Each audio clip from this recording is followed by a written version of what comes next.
Train की पटरी पर खड़ी ये अजीबो-गरीब चीज ट्रेन, गाड़ी और हवाई जहाज का मिक्सचर है। इसमें व्हील्स ट्रेन के, इंजन जहाज का और बॉडी गाड़ी की तरह डिजाइन की गई थी। इसको वलेरियन इवानोविच नामी इस शख्स ने इन्वेंट किया था, जो सोवियत यूनियन के ऑफिशियल्स के लिए ड्राइविंग का काम करता था। अब ये तो हम सबको मालूम है कि रशिया उस वक्त सोवियत यूनियन हुआ करता था और ये बहुत ही बड़ा मुल्क है। इसके एक कोने से दूसरे कोने तक पहुंचने के लिए ऑफिसर्स को कई कई हफ्ते लग जाते थे। इस मुश्किल को आसान करने के लिए वलेरियन, जो उस वक्त 25 साल का था, उसने एक नई इन्वेंशन करने का इरादा किया।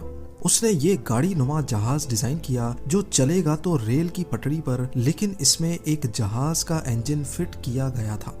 इसके पीछे एक प्रोपेलर भी लगाया गया ताकि इसकी स्पीड फौरन ही बढ़ाई जा सके।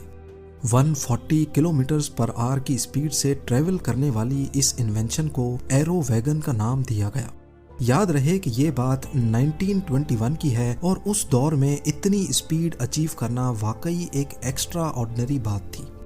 एरो वैगन वक्त की इतनी जरूरत थी कि इसके डिजाइन के दौरान ही ये पूरे सोवियत यूनियन में वायरल हो गई और सब लोग बड़ी शिद्दत से इसका इंतजार करने लगे। 24 जुलाई 1921 को इसका पहला टेस्ट रन हुआ। मॉस्को से करीब 200 किलोमीटर दूर एक शहर तक एरो वैगन में सफर किया गया, जिसमें वलेरियन, जो कि इसका इन्वेंटर था, और साथ में चंद ऑफिशियल्स भी सवार थे। जाते वक्त तो इनका सफर बहुत खुशगवार गुजरा, लेकिन वापसी पर एरो वैगन पटरी से उतर गई और भयानक एक्सीडेंट का शिकार हो गई। तमाम सोवियत ऑफिशियल समेत वलेरियन भी इस हादसे में मारा गया। सोवियत इन्वेंटर वलेरियन कोई पहला शख्स नहीं था जिसको अपनी ही इन्वेंशन ने मौत के घाट उतार दिया हो। हिस्ट्री में ऐसी बेशुमार कहानियां मौजूद हैं।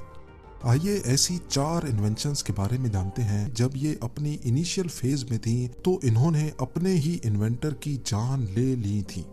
Number 4, light house. इंग्लैंड के शहर प्लेमथ के साहिल के करीब समंदर में एक ऐसा एरिया है जहां 12 मील तक पत्थर निकले हुए हैं।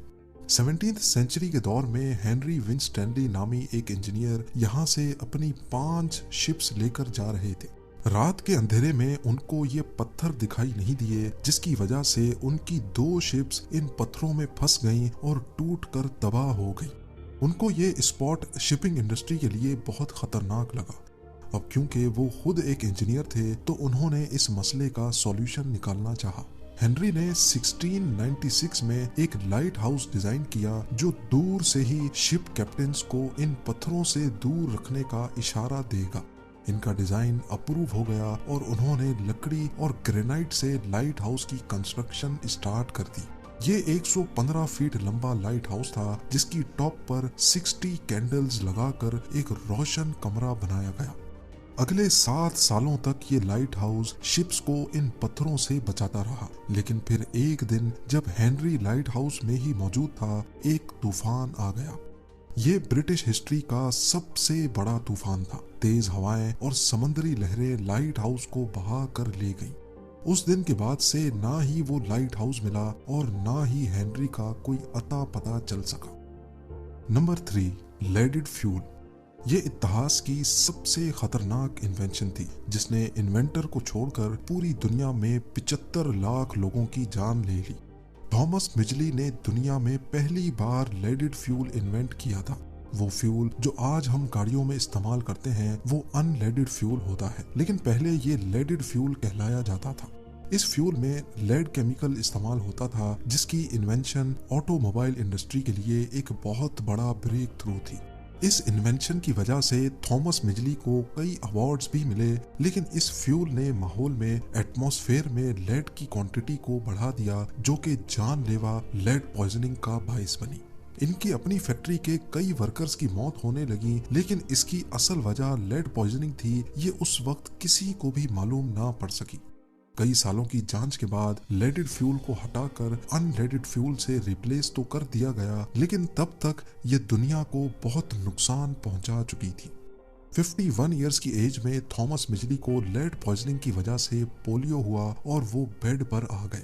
उन्होंने अपने खुद के बेड के लिए एक पुली सिस्टम डिजाइन किया जो उनको बेड पर आसानी से सीधा बिठा देता था, वो भी बगैर किसी की मदद के।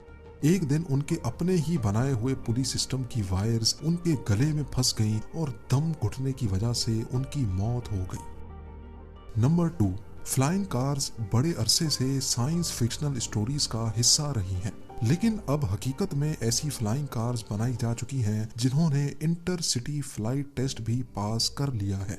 पर दुनिया की सबसे पहली फ्लाइंग कार 1970s में हैरी स्मोलिंस्की ने इन्वेंट की थी। इनको उड़ने वाली गाड़ी का इतना ज्यादा जुनून था कि इन्होंने खुद की गाड़ी बनाने का फैसला किया। हैरी ने एक ऐसा विंग सिस्टम डिजाइन किया जो लोगों की मौजूदा गाड़ियों में इंस्टॉल किया जा सकता था, ताकि नॉर्मल हालात में जब गाड़ी को उड़ना नहीं हो तो वो नॉर्मली रोड पर भी चल सके। इसके लिए हैरी ने एक प्रोटोटाइप बनाया जिसमें सेस्ना एयरक्राफ्ट और फोर्ड पिंटो के पार्ट्स इस्तेमाल किए गए। इस प्रोटोटाइप को फोर्ड सेस्ना कहा जाता था। 11 सितंबर 1973 को कैलिफोर्निया वेंचुरा काउंटी एयरपोर्ट से इस प्रोटोटाइप को टेक ऑफ किया गया। हैरी और को पायलट इसको पहली बार टेक ऑफ करने में कामयाब हो चुके थे, लेकिन कुछ ही देर के बाद एयरपोर्ट मैनेजर ने आसमान में काला धुआं देखा। मालूम पड़ा कि फ्लाइंग कार क्रैश हो गई है, जिसकी वजह से पूरे शहर के ऊपर काले धुएं के बादल मंडला रहे हैं। इन्वेस्टिगेशन से मालूम पड़ा कि फोर्ड सेस्ना को बनाते वक्त कुछ पार्ट्स की वेल्डिंग कमजोर थी, जिसकी वजह से ये हौलनाक हादसा हुआ। और अब नंबर 1, मैक्स वॉलियर एक ऑस्ट्रियन पायलट थे जो इन्वेंशन की रेस में 2 कदम आगे निकल गए। वो एक स्पेस क्राफ्ट बनाना चाहते थे जो इंसान को स्पेस में लेकर जा सके। उनको अच्छी तरह मालूम था कि स्पेस में जाने के लिए बहुत ज्यादा स्पीड की जरूरत होती है, जबकि उस वक्त के जहाजों की इतनी स्पीड नहीं होती थी। लिहाजा मैक्स ने पहले एक रॉकेट बनाया जिसको गाड़ी पर इंस्टॉल किया गया। इस रॉकेट की मदद से ये गाड़ी 232 किलोमीटर पर आवर की स्पीड से चलने में कामयाब हो गई, लेकिन ये स्पीड स्पेस में जाने के लिए बहुत कम थी। मैक्स ने रॉकेट फ्यूल को चेंज करके ज्यादा तेजी से जलने वाला फ्यूल बनाने का फैसला किया।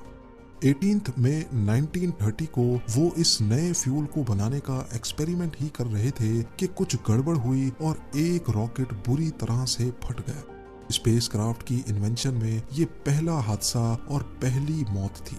मैक्स वॉलियर अगर आज जिंदा होते तो शायद देख पाते कि जिस चीज को वो इन्वेंट करना चाह रहे थे वो अब कितनी एडवांस्ड हो चुकी है। उम्मीद है जेम टीवी की ये वीडियो भी आप लोग भरपूर लाइक और शेयर करेंगे। आप लोगों के प्यार भरे कमेंट्स का बेहद शुक्रिया। मिलते हैं अगली शानदार वीडियो में।